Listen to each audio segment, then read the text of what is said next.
What's up guys, I got my Type R in the shop today and we're going to be installing some lowering springs. Supposedly it's a super terrible project to do, so I suckered Kevin into giving me a hand and I guess we'll see how it goes.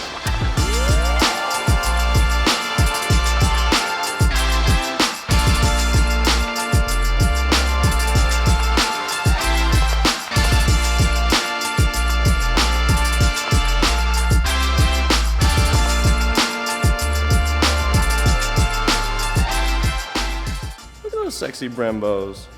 Damn! What is that? Oh, damn it. Right as I was enjoying them.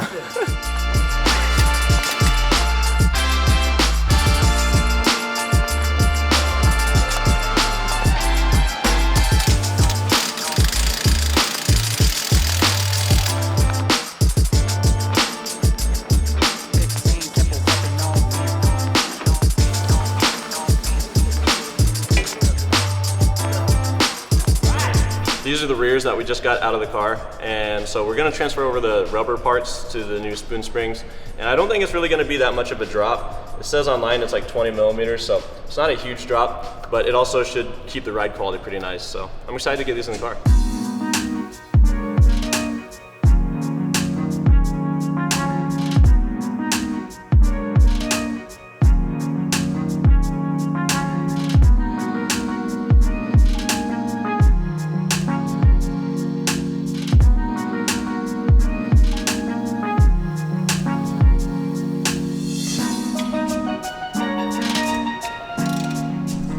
This is Casey, this is his 4Runner. What are you working on today?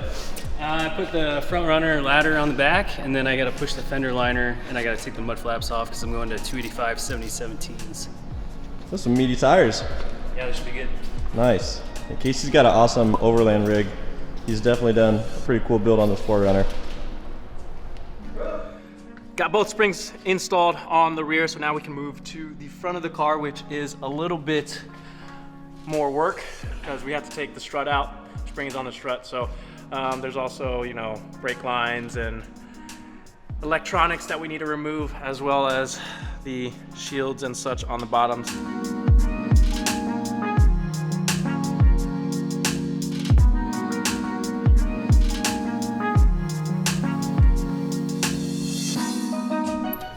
Kevin is undoing the brake line bracket, and there's like an electronic sensor as well that we got undone, which is up here.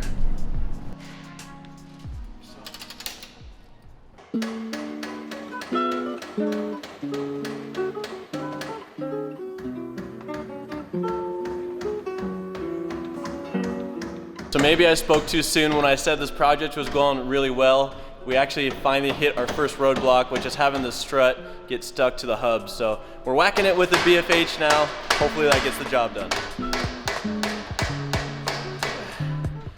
I think this is why nobody actually shows taking this out in their videos.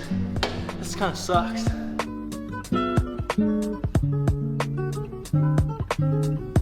I got it! Yes!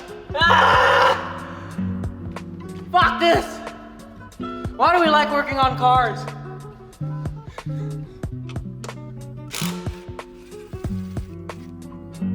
I'm not gonna lie, that ended up being a lot harder than I thought it was gonna be, and I got super dirty, as you can tell, so we're gonna get cleaned up and then we're gonna go out to lunch.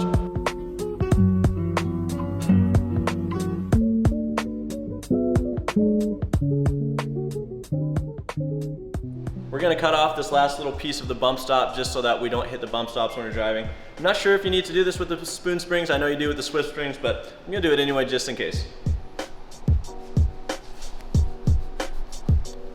All right, so we're not gonna use the spring compressor on this one because we just did the other strut and it didn't really need it, so we're gonna just go ahead and impact the nut off.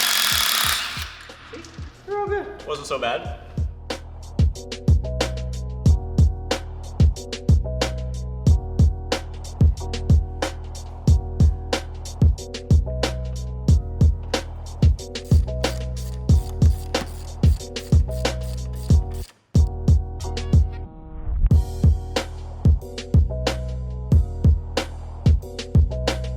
All right, as you can see, we have the spoon springs in the stock strut and we got it back in the car, and that's for both the driver's side and the passenger side. So we're getting pretty close here. All we gotta do at this point is just get everything buttoned back up together and we're pretty much done.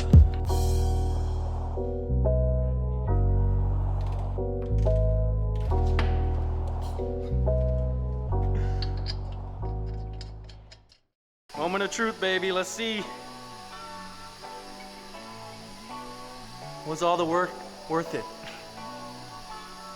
Damn. Let's see. Oh, 2-finger gap. A lot better than it was. I'll say that. Let's check out the rear.